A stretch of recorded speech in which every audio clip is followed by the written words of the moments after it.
Andrew, welcome to the show, man. Thanks for Hey, coming what's on. going on, guys? Yeah, of course. Thanks for having me. Hey, Can you hear us okay? Yeah, totally. Awesome. Well, listen, look, I just wanted to bring you on. Number one, you were there on September 10th. Yes, And sir. I guess if you will, just take a moment and just tell everybody about who you are, why you were there. And then me and Jay will probably have some questions for you. I'm sure the chat will have some questions for you as well. Yeah. Take it from there, man. Awesome. So my name is Andrew. How's it going, everybody? So I was hired by Turning Point as a contractor to do photos for the Utah Valley University event on September 10th. And we had scheduled to do some more later in the year. But yeah, I was hired by a friend who works for Turning Point. She's on the event team.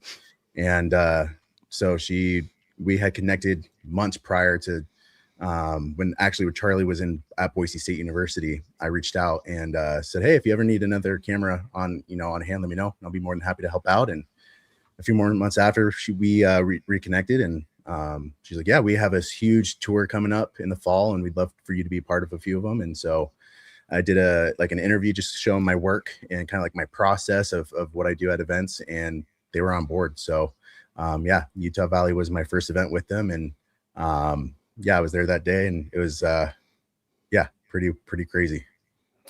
So to give everybody additional context, let's give everybody additional context talking about what has been made claimed, what people have accused you of, I guess. Right. Yeah. So just kind of tell us a little bit about that. Yeah. So I don't know if you guys know who Jimmy Dore is. Oh, yeah. But he came out with a video basically saying and insinuating that I was potentially the shooter or the second shooter. And he said that I had attached a gun to my camera, and that's how I did it. To give you guys a frame of reference, I was to Charlie's right, about 10 to 15 feet away, and a little bit behind him. And what I was doing at the time, I was taking a photo of the second person speaking. I think that's is it Hunter? Is that his name? Yeah, Hunter Kozak. Yeah. And so that's who I was taking a photo of at the time when the shot went off. And but yeah, there's been crazy theories that have been out there for multiple theories, right? But that was one that I was like completely caught off guard by, and definitely received some doxing threats and some not the best messages every day online. So that's not fun, but yeah. And just to be clear, I mean, basically just you being there, that ended up costing you your job, right? I mean, I was a public information officer for a county that I worked for in the state of Idaho. And with a government position, we have to be neutral in everything, right? And so because I was representing the county in a way that was more conservative, and I guess my boss at the time, my former boss, was receiving calls that like I was on TikTok Live and talking about certain things. It was against their policy apparently, and so they had to let me go. So but Idaho is a right for work state, so they can let you go for any reason. So sure, yeah. But I mean, as far as I understand, you were basically getting on TikTok and other social media trying to defend yourself, right?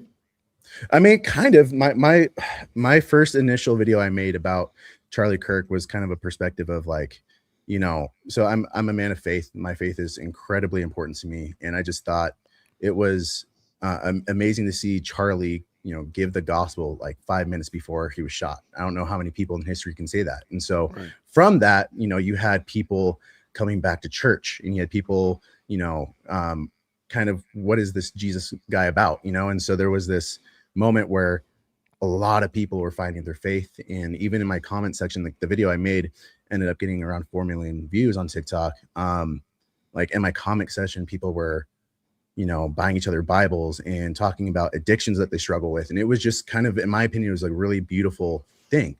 So that's kind of where I was going at. And then once the Jimmy Dore video dropped, and people were like, dude, like you're being accused of actually doing it. I was like, wait, what? And that's where like my TikTok lives, I would just talk briefly sometimes about it. And then I would have people come on and say that I did it. And then I would defend myself in that regards. But that's pretty much what my TikTok was about.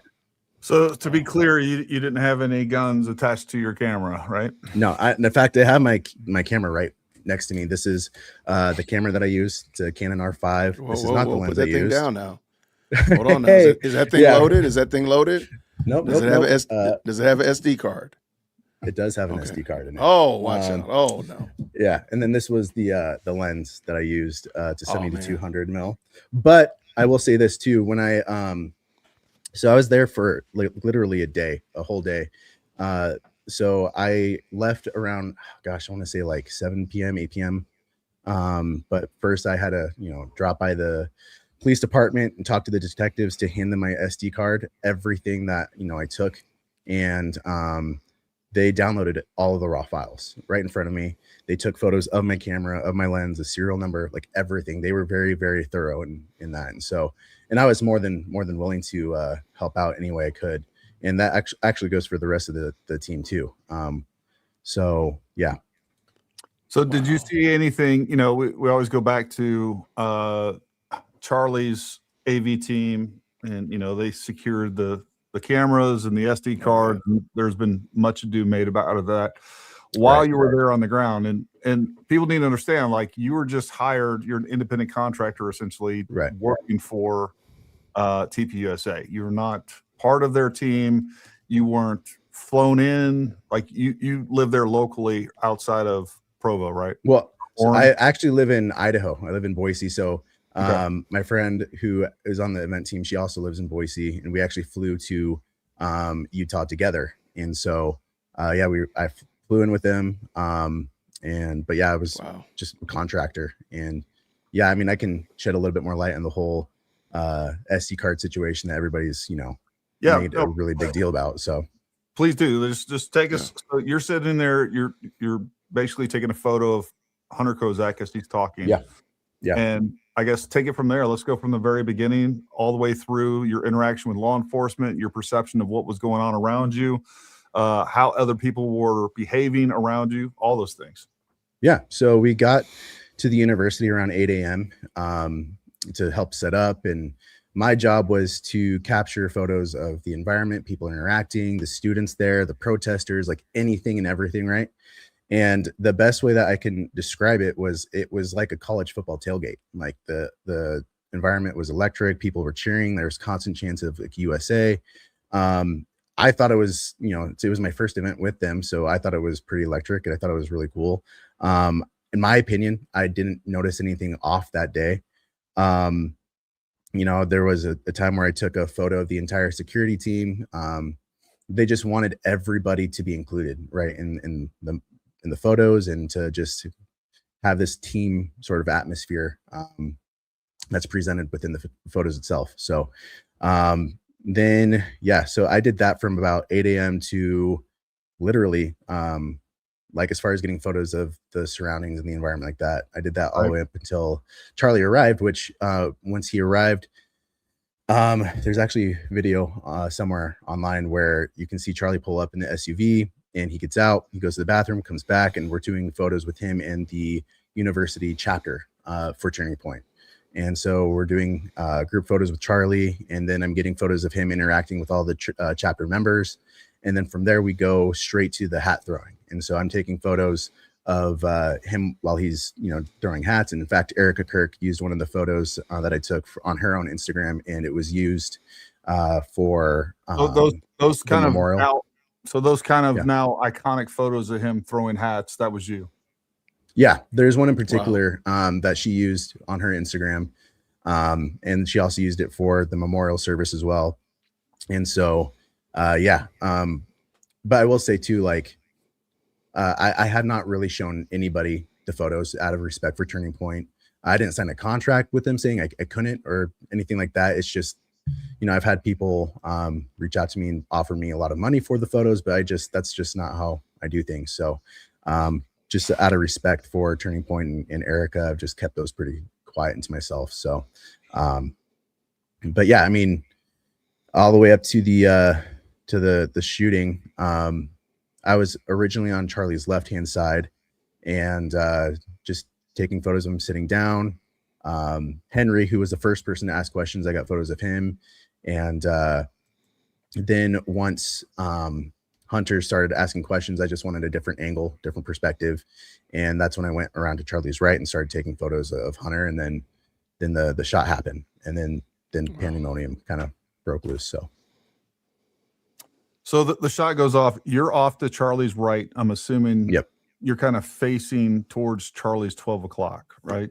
Kind of. Yeah, I'm facing it like exactly where Hunter was at. That's where my lens was focused on. Gotcha. Now, when that shot went off, what did it sound like? Did you like did it sound in the direction of that sound? What did that? It's crazy because like I grew up with firearms my entire life, been around guns, and so it's weird because like the thought of someone shooting at that event was never crossed my mind. And so when I heard the shot, my first immediate reaction was a firework or firecracker went off. But then reality quickly set in. I'm like, ooh, no, that was definitely a gunshot. And then I thought originally it came from my right, but I was also standing underneath a concrete barrier and the wall was like right next to me. And I'm pretty sure sound went off the wall into my right ear because my left side was completely open. And so, yeah. And once I realized it was a gunshot, that's when I looked to my left and I saw Charlie's security team all over Charlie and taking him back to the SUV. And then that's when I was slowly walking backwards, and there was a car behind me where there's already like 15 people behind, and trying to maintain composure and just kind of took cover. Hold on real quick. So yeah, you saw Charlie's security team down behind the table. Yeah, they tackled him, and yeah. So did you see them trying to? Well, what did you see them doing? I'll just say that. Good question. So honestly, like, because I was pretty focused on the what I was taking a photo of, which was Hunter, like, dude, everything happened so quickly. I just saw them tackle him and then take him to the SUV as quickly as possible. Like, I was in shock. I was like, I didn't even realize what had really happened. I was like, wait, what just happened? My mind's trying to process everything. But yeah, this whole team was taken back to the SUV, and that's what I saw. Did you see anything suspicious from the security team? Anything that they were doing that made you think like that's weird, or that seems like no, everybody, like, it was like routine. It was like a routine day. Everyone, like every single one of the security members were so friendly to me. Like I said, it was my first time there, but they treated me like family. And I could tell Dan, he took his job very, very seriously, and he's always on Charlie's right-hand side. And like in every video you'll ever see of Charlie at college campuses, he's always there. And so it was just a routine thing. They're constantly in communication. That's where you see the earpieces. And if you see one of the guys doing this, all of them are probably doing it too, because they're just communicating. And so I think their main responsibility is to cover like the immediate perimeter. So anybody that's jumping over, and from what I know of, it was Utah Valley University's responsibility to cover and make sure like the rooftops are secure and stuff like that. That was not part of Charlie's team's responsibility. So yeah, everything seemed normal. Nothing seemed off to me. Yeah, that's all I can really say about that. So what did you perceive the direction of the gunshot when it went off? So like I said, it sounded like it came from my right, but then I talked to other witnesses like right after the fact, like once everything started to settle down, and they showed me videos, like pretty obviously graphic videos, and it looked like it came from the right. And in my opinion, when I saw the video, my first thought, I don't want to admit it, of course, but my first thought was there's no way he survived that. There's no way. Just how his body. Go ahead. No, I was just gonna say, when you say to your right, given the way that you were standing, what direction does that correlate? Where does that correlate with? I guess I think that would be south.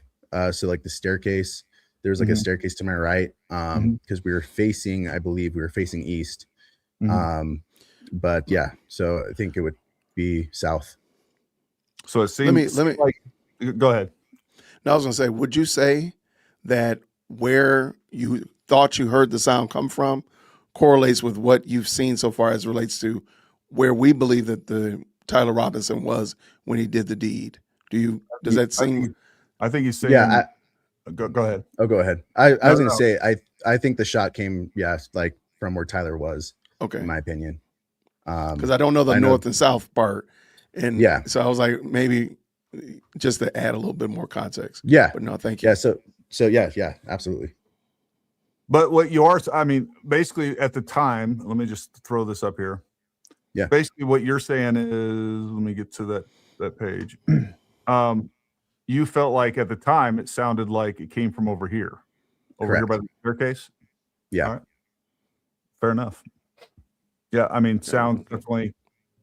And the other thing too, like what's really hard to tell from this, everything is so close. And let me ask you this. Would you agree that if there was a gunman over here by this staircase, that there's no way that he wouldn't be seen or heard?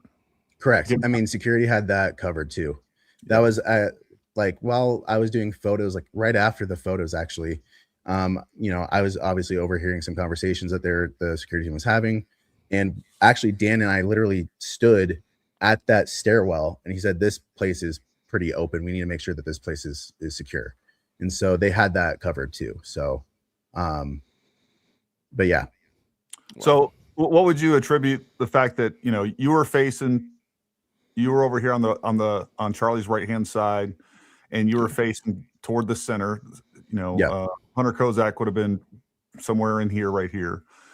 Yes, sir. Now, and you're saying that you heard it seemed like at the time you actually heard a gunshot go off from this direction. What would, if you were wrong about that, what would you attribute that to?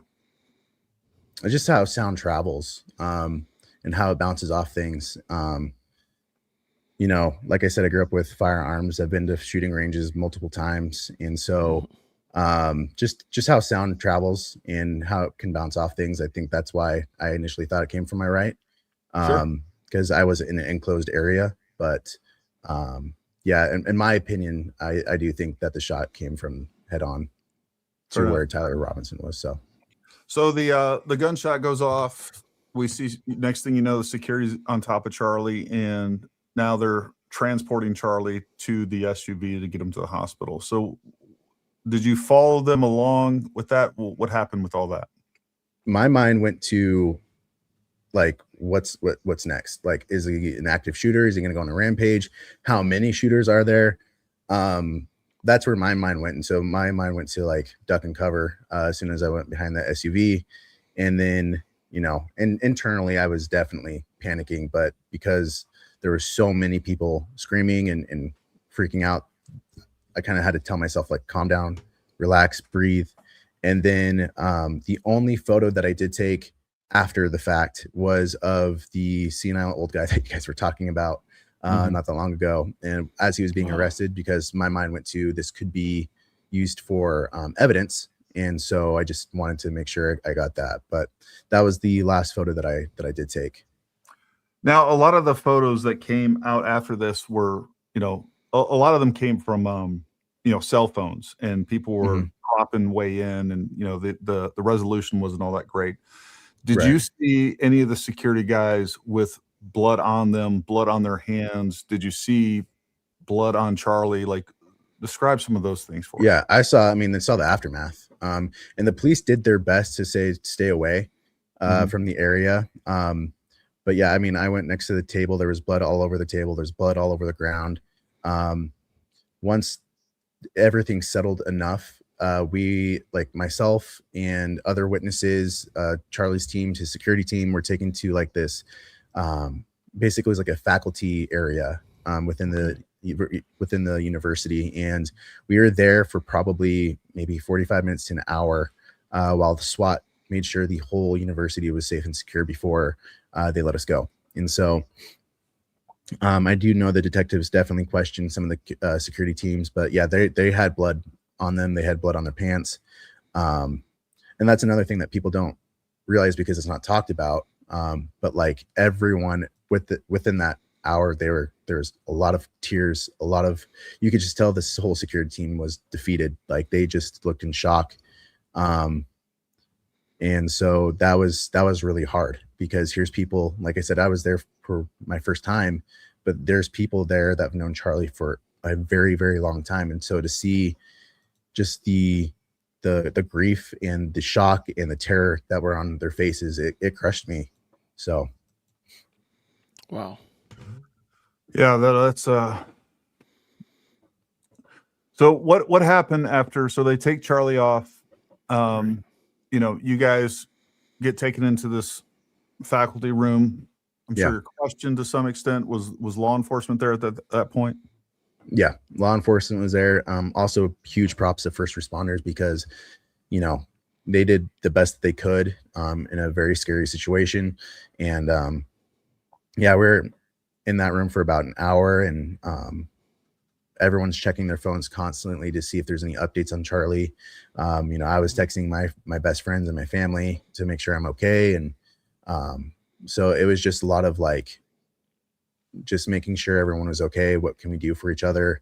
That kind of thing. So yeah. I'm sure just everybody's in shock, right? Oh, it was, yeah. There was a lot of crime, but there was also a lot of silence. Like, people were just, they couldn't believe it. Can I ask what? Yeah. How long were you there? Like, how long was your day in total? You said you got there. Yeah, in total. Yeah. So we got there like 8 a.m. I think we left there around 4:30, and like we got, like, I remember we left shortly after we actually all found out that Charlie didn't make it when he was pronounced dead. And so I mean, there was already, like, I've never seen so many police vehicles there in my entire life. Like, it was crazy. And there was obviously a lot of reporters outside. I know ABC National News contacted me and wanted an interview, but I declined just because I didn't know what they were going to ask me. So, but yeah, it was, I would say we probably left around 4:30 p.m. Andrew, wow. Going back to, I'm sorry, did I cut you off? No, I was saying, no, I appreciate him for sharing. You know what? Yeah. Let's go back. So you got there at 8 a.m. and the event wasn't starting till right at noon. What was going on before the show? Yeah. So, you know, very similar to pretty much any event I've ever been to. You help with setup. You know, people were bringing out drinks for everybody, like waters and snacks, and basically making sure everybody was, you know, prepared. And then, like I said, for my job was to take photos of, you know, students showing up, the volunteers that were helping out there for Turning Point, just really capturing the environment. I even talked to, like, the protesters that were there. And, you know, even when I was walking up to them with the camera, they definitely looked a little timid, because, you know, there's been a lot of videos at that time that you had other people trying to basically do the whole gotcha type videos to get views and clicks and stuff like that. But I was just glad that they were there. I asked, you know, hey, like, where are you guys from? What brings you over here? You guys need anything? And they were super friendly. And so, which I really appreciated. And so, yeah, it just, that's basically what we're doing from 8 a.m. until Charlie showed up, was getting things ready. They did sound checks. They, you know, I was talking to the other production team just to talk about camera gear and kind of nerdy stuff like that. And yeah. And just for clarity, you're only a still photographer. You're not a videographer. I do video, but this particular, okay. For this particular event, I was only doing photos. Do you do drones at all? I do. And I had my drone with me, but I was told that we couldn't use drones, that the university wasn't allowing that. So, and I did, man, like, that's something that I beat myself up quite a bit, because I'm very much like, just get the shot no matter what. But yeah, I just wanted to respect what was said. But yeah, I always think about, like, what if I had my drone up? Could I have captured something? Could I have, you know, seen something that would have made a difference, you know? I got you. No, so for sure. Yeah. I appreciate it, man. Yeah, of course. And, you know, during that setup, during that time before Charlie arrived, did you see anything suspicious, out of the norm, anything like that? Not really. I can't really think of anything that I thought this is weird. The only thing that was weird to me was just, like, I don't know. I felt like the tent where Charlie was at was kind of like a fish in a fishbowl. Like it was just very, I don't know. It was just that was the only weird part to me. And just because we're super exposed, everyone else is elevated. And but that, I don't know. I just thought that was an interesting spot to have the debates. Right. Can I ask real quick? Have you done anything else similar to this before? I've done a lot of events. Yeah. I think so. Would oh, go ahead. So would this event for TPUSA and Charlie Kirk, have you ever seen one like that? Maybe that's a better question. Have you ever seen one situated like that you said like was in a fishbowl or this amphitheater type of stuff? All the other events I've done were basically for, entrepreneurs, and they have their own stage and the crowd's below them. So it was very much like that, and everything was inside. This was actually the first event other than like concerts that I've done where it was, outside, and it was this type of environment. So I got you. Okay. Interesting. When you talked to the protesters, was there any kind of themes that they were kind of going with? What were they actually protesting? What were they saying to you? What was their problem with Charlie, TPUSA? I mean, it was, I mean, they were, they just didn't like his views on things. They all had the LGBTQ plus Palestinian flag.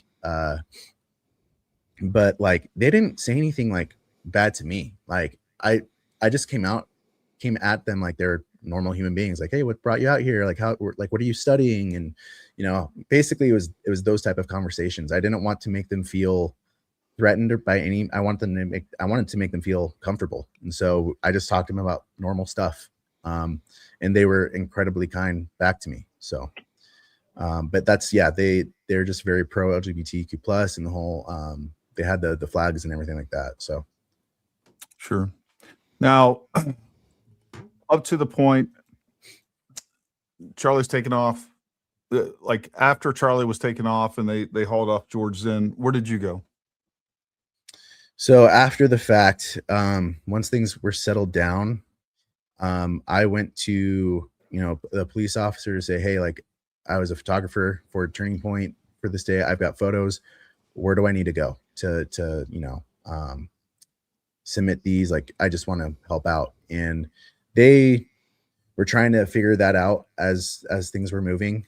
So after the fact, I went to other Turning Point employees to see how they're doing, what they needed. I went to other just bystanders to see, if they were okay. There was this one gentleman in particular who, he was actually a pretty big dude, all tatted up, and he just looked frozen. And I went up to him like, hey, what's going on? Are you okay? And he looked at me, he just broke down and cried. And so that was the kind of what I was doing, was just going around making sure people were okay. And if there was anything that I could do to help out. And then eventually, once things got even more settled, then the detectives were able to get everybody that said that they were a witness and brought them into the that faculty room, like I said. Gotcha. Now, when Tyler were you there when they started taking down cameras and you saw him did you see him take out the SD cards? Like what was going on with that? So Terrell, Terrell. I didn't actually see him take the SD card out of the camera because I wasn't like there at that moment. But when we were in the faculty room together, I was sitting across from him and just making sure he was okay. But like all of us were with the same mindset of like, we want to give these to the detectives. Like we didn't like go through photos together. We didn't delete anything. We were all just there sitting together, just kind of processing everything. But one thing is for sure, we wanted to give what we had to the detectives as soon as possible. Can I ask about the SD cards? Yeah. So let's say you did have the SD cards, and let's say you did delete something off the SD card. Would the detectives, if they copied your SD card, would they know that there was a missing picture, or do they need to see or missing video or whatever? So if they copy it off of, you have your SD card and I copy it, would they be able to see that you deleted a video or picture off of your SD card from their file, or would they need to see yours? I hope that makes sense. So yes and no. Okay. So when you take a raw file, everything's in like a numerical order. So, you know, it Here's could my say raw like, file. yeah. So you have like Here's my picture raw 56 and then it goes to 57, 58. And if you deleted one, go from like 58 to like 60. And Got so, it. Okay. but why I say no is because if you delete something at the very end, there's no way of them knowing, or, so hopefully that makes sense. Yeah, well, and that makes perfect sense. Andrea Burkhart was talking about, she was the defense attorney that we had on the other night. She said, you know, once the law enforcement gets those files, they can tell whether or not something's deleted just from being able to forensically examine that SD card. So she said, you know, if there was anything, I'm just repeating what she said, if there was anything altered, deleted, or whatever else, at a professional level, they'd be able to tell that. And even, I mean, and we know that too. Like I've deleted an entire SD card, and then I was able to go over here and use some recovery software, and then I was able to get all the files back on it. So obviously, with, you know, a higher technical grade of skill, they can forensically examine that and tell whether or not, you know, any files were deleted or altered or anything else. But there was none of that going on that you saw. No, none of that. You know, we just wanted to make sure that we gave everything to the detectives as soon as we could. Like that was our mentality, because I knew that, you know, everybody wanted to help out and be able to capture whoever did it. Andrew, was there anything else, you know, from that day that you can remember, or anything else you think feels like important for people to know? I think something that I wanted to take away from this, like I said, like my faith is important. I've already talked about that, but something that has been really sad to see, especially with social media, because I love social media, but I know social media is also can be used and abused in very awful ways. And I think one of those ways is social media has really desensitized people from each other. And so when you are commenting or, you know, sending someone a message of hate, just let you know, like that person probably has a family. They love just as much as you love. They care just like you care. And like our lives matter too. And so I would just make sure before you say anything to anybody, just really think and process before you hit that send button. Because there's a lot of people like myself, but even people that I know that have been getting way worse of, you know, death threats and accusations than I have. And it really breaks my heart to see, because the people that I met there are people that truly, truly not just cared about Charlie, but also cared about what he was doing. And like I said, and like with open arms and treat. Oh wait, what? We locked. We froze for about half a second. Yep. Froze for a second. Sorry. Okay, cool. But yeah, no, you're good. And so I really wish that we could just kind of drop the boxing gloves and realize that we all want truth and we all want justice for Charlie. And you know, we need to just come back together as one. That would be my biggest takeaway from all of this, because all of these theories and conspiracies, in my opinion, have kind of really divided everybody. And you're either like Team Candace or Team Turning Point, but we should all be in support of Charlie. And again, there's nothing wrong with asking questions. There's nothing wrong with that. But there is a very thin line between accusations and insinuations. And when people are saying, I'm just insinuating, I'm not really, it's like, you're making a pretty bold claim though. And you're making accusations that are veiled as questions. And that exactly. And, you know, we're not dumb. We can read between the lines. And so I just have an issue. Obviously I don't agree with what Candace has been saying. You know, the tweet where she had, they all betrayed him and now she's moving goalpost after goalpost. Like that bothers me, because now you're trying to get a huge following of hers against what Charlie was actually trying to do. And no one's going to be able to replace Charlie. No one. Like no one's going to be able to fill his shoes. And so I wish we could just come together as one in a very loving and respectful way. And even if you don't agree with what's being said, we shouldn't demonize one another. We should all just continue to try to figure out what happened, but do it in a respectful way, because that matters and how you do it. So Yeah, no. So, you being there on the ground, which obviously is a much better, gives you a much better perspective of reality than us sitting back here and reanalyzing, videos and photos that were taken well after the fact. And then, I don't know, kind of projecting our own thoughts and feelings and perceptions upon those.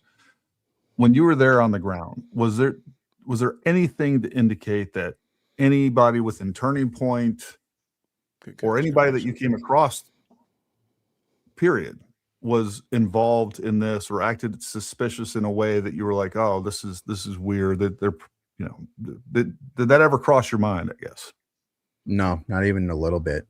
Like I said, everybody that I talked to, for the most part, has known Charlie for years, like years. And they were so excited about this because they were excited for the future and what this meant and what this was going to do for the younger generation and for the youth that's going to be eventually running this country, And so like, that was always his mission, was to not just to educate people, but to make sure like, hey, like these type of discussions, these type of debates, they should be the norm. Like we shouldn't be afraid to have hard conversations with people, because at the end of the day, even if we don't ever agree, we should still love and respect one another. And I think that was a huge mission of his. And I think that's what I think is kind of missing now because of all the chaos and all the theories and stuff like that. But no, everyone was super nice and loved Charlie. Yeah, I think, going back to what you were talking about as far as the hate that we see online and the accusations and things like that, like, I think it's always a good rule to live by. Like, don't say anything online that you wouldn't say to that person in person. Good catch. Yeah. I don't know. I don't think most people would talk the way they do to other people, because what it does, one of the problems that with social media is it allows us to communicate, but it dehumanizes the person on the other end. Like we don't see them as a real person. And I think that that's a real problem. Absolutely. Andrew, if you don't mind, I got a few, we got a few super chats, especially, and then maybe ask a few, answer a few other questions. MTX 485 says, really sorry, man. I can't imagine seeing that. From Idaho myself, you have a new fan. Speaking of which, Andrew, will you tell everybody your social media? Normally I would have had this thing set up just for you and would have some links. I'll try to remember to put some links to your socials down in the description below when I post this. But what's your socials? So my Instagram, which I use the most, is Andrew Feraci _productions. That's where you can see most of my work and photos and videos that I've done. And then I also have a TikTok, which is also my first and last name. You can find me there. And I'm excited for that because that's just going to be more videos of what I'm actually passionate about. I think at the end of the day, for me, like, I don't want to be just known as, Charlie's photographer. Like, there's a lot more to me than that. And so, I'm excited for future content that we're going to be making on there. But those are the two primary socials that I use. Well, Andrew, I know too, like you were, even when I contacted you, you were kind of hesitant to do this interview. Mm-hmm. What stopped you from, what was your concern about, coming out and like telling your story to begin with? I mean, just all the I don't know, the ramifications that could happen after the fact, like, my fear, especially with everybody, like big podcasters, I never know what's going to be asked. I never want to be put in a situation where they try to put me in a situation where I could look really bad or make Turning Point look really bad.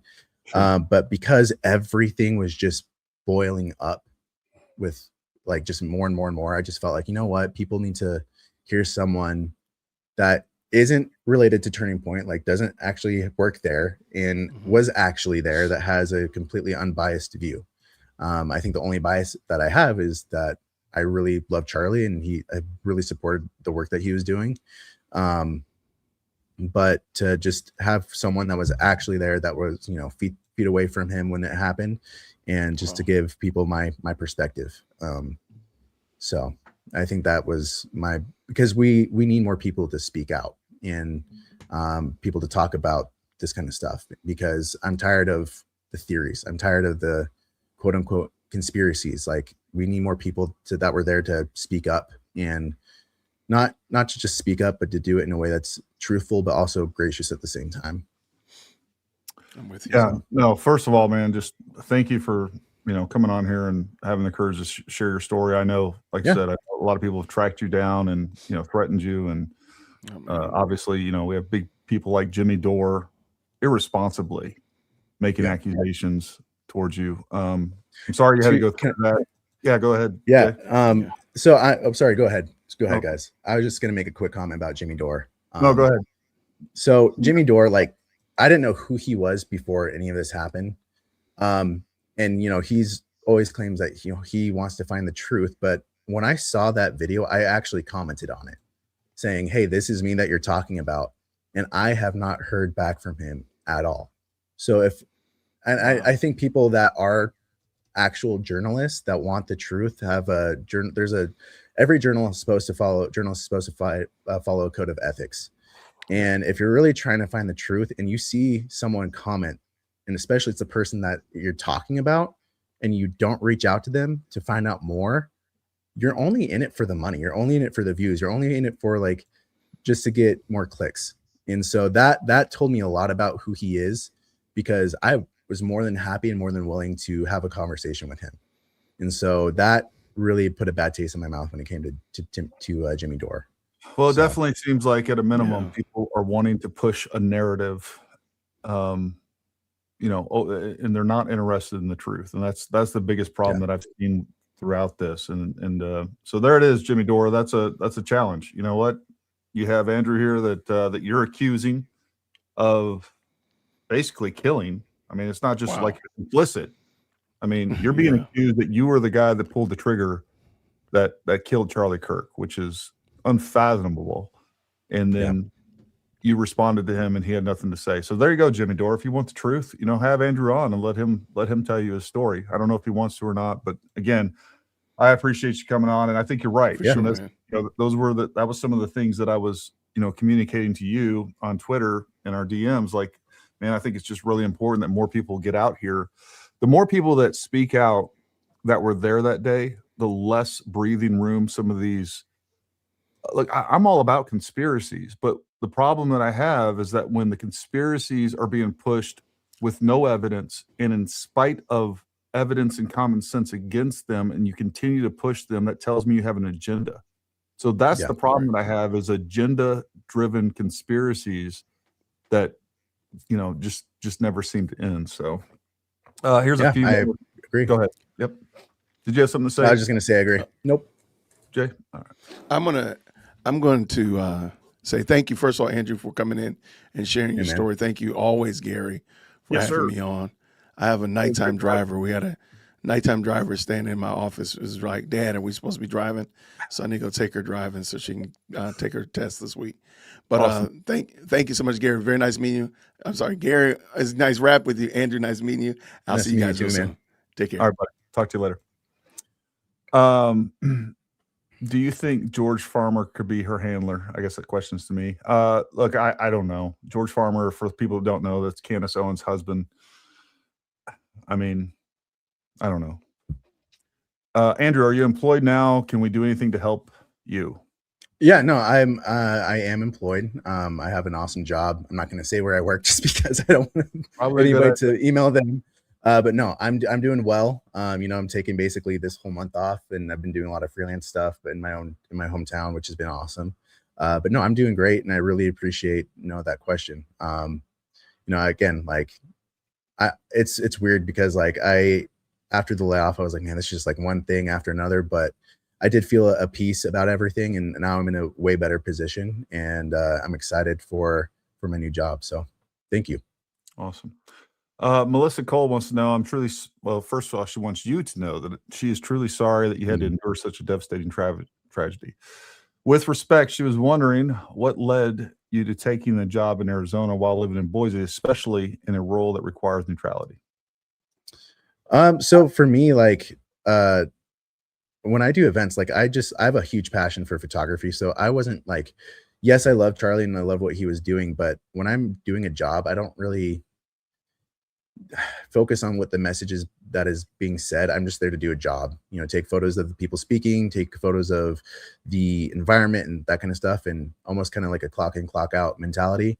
But yeah, this, if I'm being fully transparent, I was really excited because I loved what Charlie was doing, and there was more of a passion behind me being there, just because it's like, this is something that's actually changing lives. This is something that is moving a nation. And so, yeah, there was a sense of pride being there. So that's why I took it. Awesome. We had another question. This is, what time did they build the set, the tent, sound check? Do you have any all of that was being done between 8 o'clock and like before Charlie got there at noon. So, you know, the tent was probably set up completely probably by like 10:30. They started doing sound checks around that time. Like I said, everything was very routine. There was nothing that I felt like was out of place or was weird or anything like that. What time do you think was the tent one of the first things that went up? I mean, so was, you know, what time was that tent up, would you say, estimate? I'd probably say between 10 o'clock was probably 9:30 to 10. And then there was another tent that was higher up where the Turning Point volunteers were at. That was basically put up right away because all the volunteers were so freaking awesome and so just diligent and hardworking that, yeah, it went up pretty quick. But yeah, I would say that the main tent went up between 9:30, 10:30, somewhere around there. Okay. Yeah, and the relevance of that question is, you know, if Tyler did come earlier to see where the tent was, that's the relevance of that question. That's what okay. Gotcha. You know, how early would he have known exactly where Charlie would have been? But the fact is no matter where they put that tent from where he shot, there was a line of sight, folks. And I can actually show that to you on our 3D model. I've looked at that. Yeah, so it didn't matter if it was moved all the way over to the far left, Charlie's far left, there would have been a line of sight to Charlie one way or the other. Let's see. Miss Chunky Monkey, thank you very much for that. I'll go ahead and remove this. Great username too, by the way. Right? Great. That's awesome. If it wasn't made by Ben and Jerry's. Freaking liberal weirdos. She wanted you to know that you were a good guy. Were there a lot of students at the event? Yeah, there was a ton, and a lot more than I thought there was going to be. I took a wide angle shot of basically everybody that was in that venue area, and it was packed. It was absolutely packed. So, like I said, it felt very similar to like a college football tailgate. Just, yeah. Was there a lot of people there that you could identify weren't students as well? Was there a lot of for sure outside of school participation? There was definitely more students there than like adults, but there was quite a bit of adults there too. Let me ask you this: how much time, and I don't know when they decided to hire you or bring you on, or how much insider baseball that you were given prior to showing up there, but how far back were you made aware of this event? When were you actually hired for this? At least a few weeks out, maybe a month. They had everything scheduled out ahead of time because they have to. But sure. I think it was about a month because they, had to make sure that the plane tickets were all set and good to go, and the hotel room where I was staying at was good to go. So they needed that time to set everything up. So I'd probably say about a month out. I mean, definitively at least 3 weeks prior to the event, you knew where it was going to be. All those things, right? Mm-hmm. Yeah. All right. Folks, we'll take a few more questions and then we'll let Andrew get out of here. If you guys have any other final questions for him, throw them up now. Now's the time to do it. Let's see.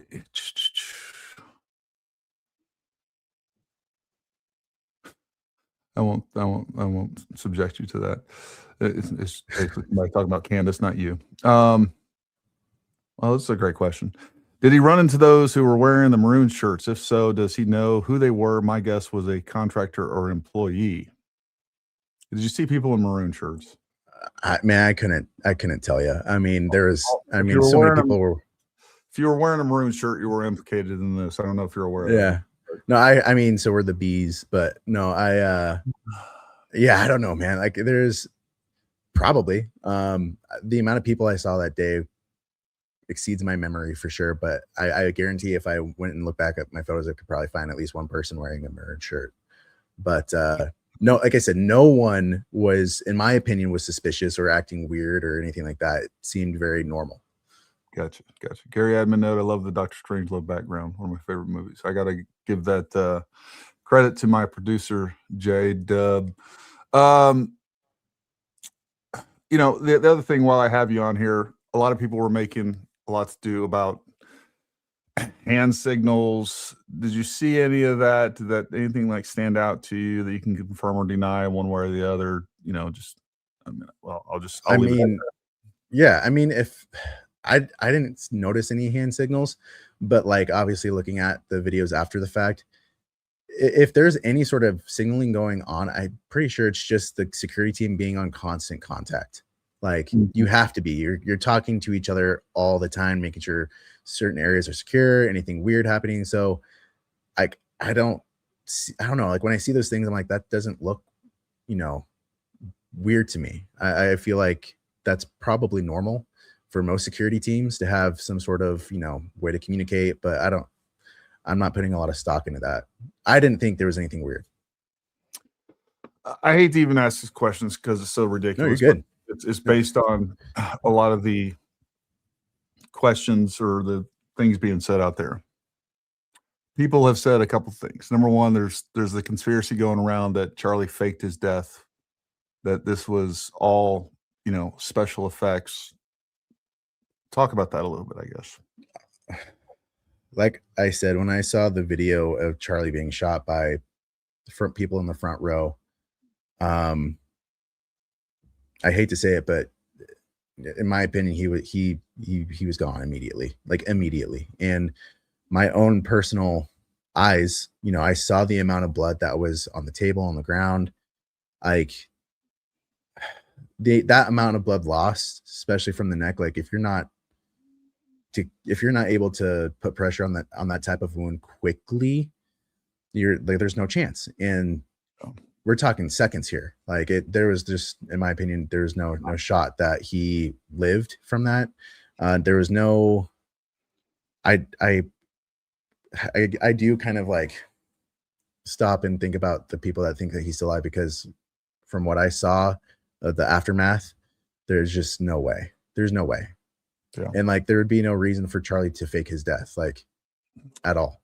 Yeah, no, it makes zero sense. And I don't even believe that he necessarily died from blood loss. I think he had such a traumatic from the spine. Yeah. Yeah. I mean, there was, you know, such a traumatic kinetic event internally between that and the overpressure that he, you know, his brain was impacted on and everything else. But no, I mean, I don't know.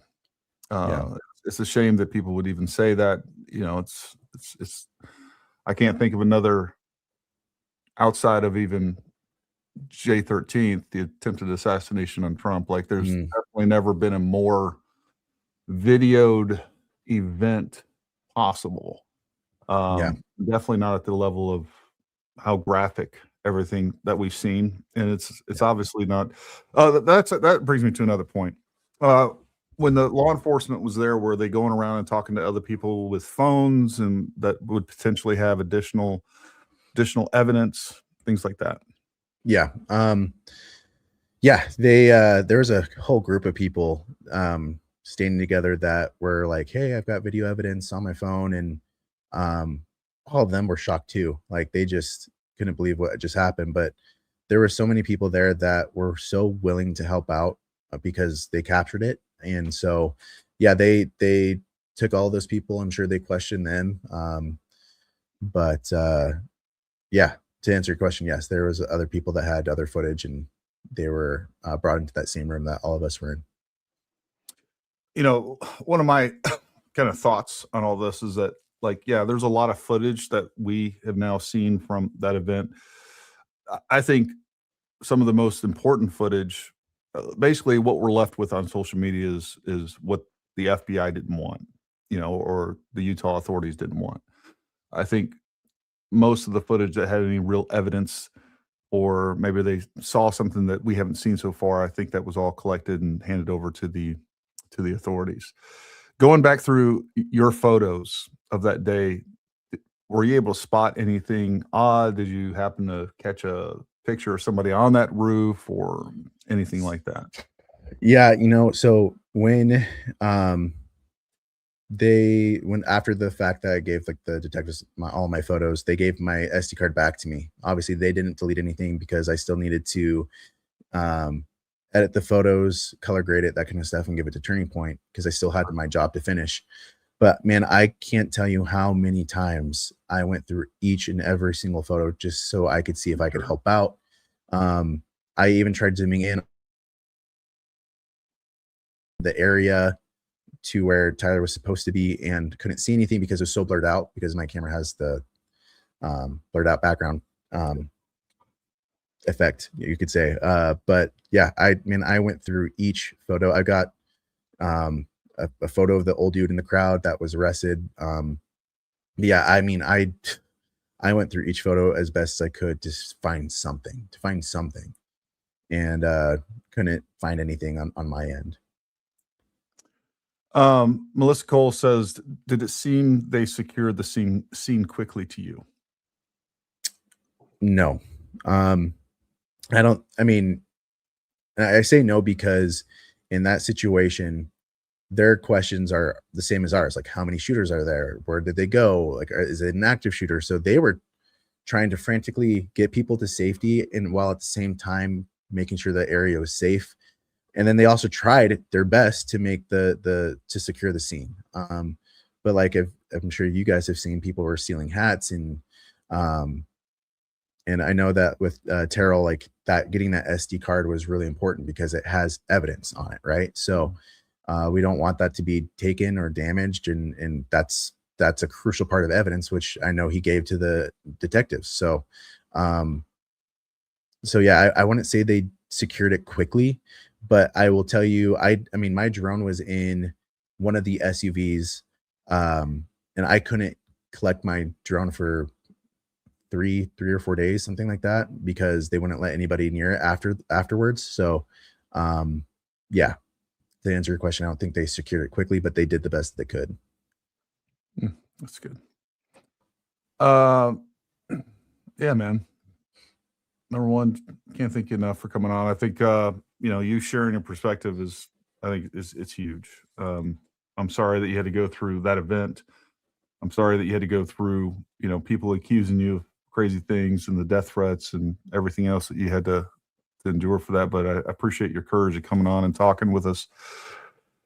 Yeah, I hope folks, if there's other eyewitnesses out there, I think it's so important for you to come forward and just tell your story, and to get the truth out there. And, if there was something suspicious, we'd like to hear about it. If you just want to tell your story and you didn't see anything suspicious other than, what happened, I think that's important to get out there too. The fact is we need the truth, and the people on the ground there are the best insight to that truth, not people sitting in a YouTube studio and, speculating all the hell and back. It just doesn't bring us the clarity that it needs.